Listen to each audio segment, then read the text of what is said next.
final speech, I'd like to do my call to action on the medicinal effects of medical marijuana and why it needs to become legal compared to not legal right now.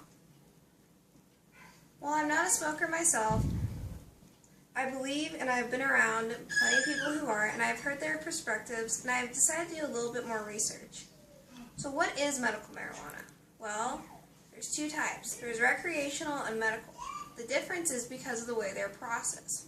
Recreational is processed, so it only carries the THC drug. Medical is unprocessed and carries both THC and a chemical called CBD. It's called a cannabidiol, or CBD for short, so we'll just go with that. So, like I said, it's an unprocessed plant. Plenty of people who are hearing this don't believe it, and although many people believe that marijuana is a drug and is just as bad as any of the other drugs, it should be legal in all states nationally, and if not for recreational use, for specific medical use, because it's about to help break a bunch of different researches in medical history. So, what are some negatives that are being brought to the attention of this, and why it shouldn't be legal?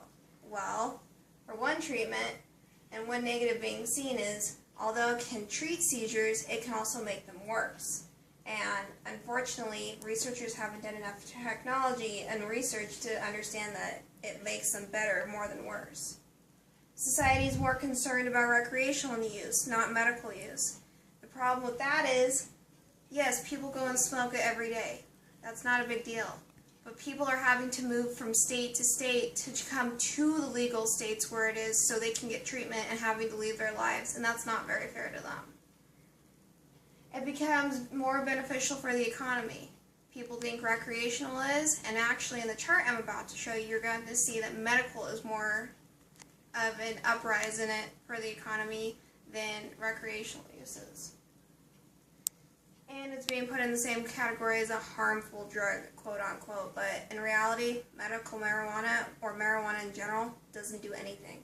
All it does is it decreases things. So, here's a map between 1996 and 2014. Now, this is the colors in navy blue, slash, I'm going to say blackish, are the states where it's not legal. Colors in yellow are considering making medical marijuana at least legal. Light green have considered it. Darker green have had it. And Colorado and Washington are the only two states that it's legal recreational and medical. But unfortunately, again, everybody's having to come to us, and that's not very fair, especially if you live out east. There is a 74% growth, too, in 2014. So keep that in mind. So here's a reflection on the economy and why it would be beneficial for making it legal.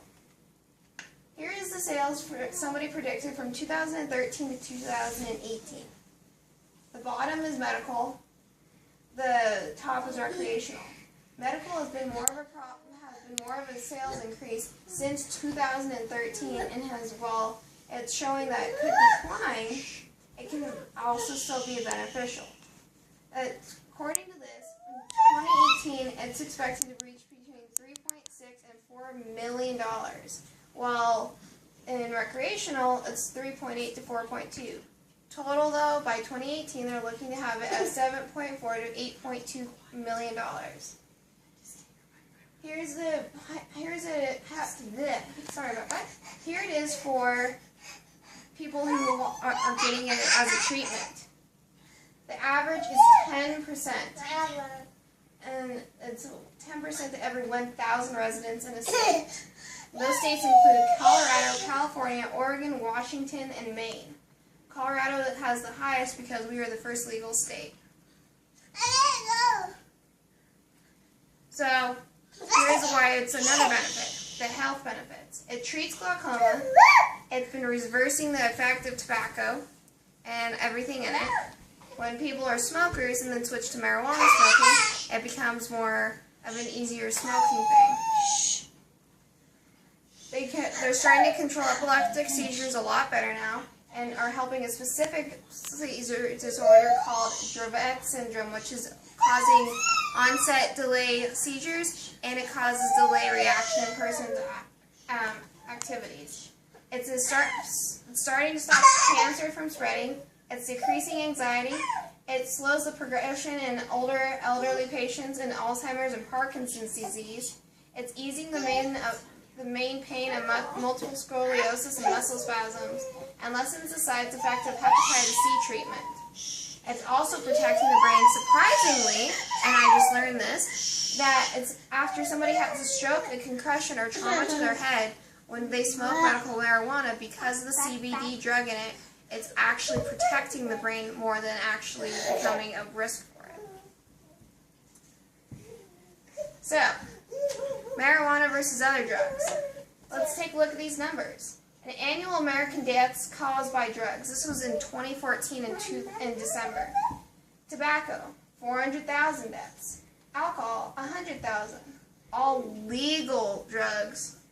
So prescriptions, painkillers, stuff like that, are up to 20,000. All illegal drugs, like cocaine, meth, all that stuff, 15,000. Caffeine, surprisingly, as much as it helps us, it also can kill us if you take too much. And that's starting to become 2,000. Aspirin is 500. And look at that, marijuana, 0. So medical marijuana needs to become legal because, hey, the only way somebody can overdose on it is if they smoke as much as their body weight, and nobody can do that. So all the stories you hear about people dying from eating a edible or smoking too much, it's not true. There has to be something else in the drug.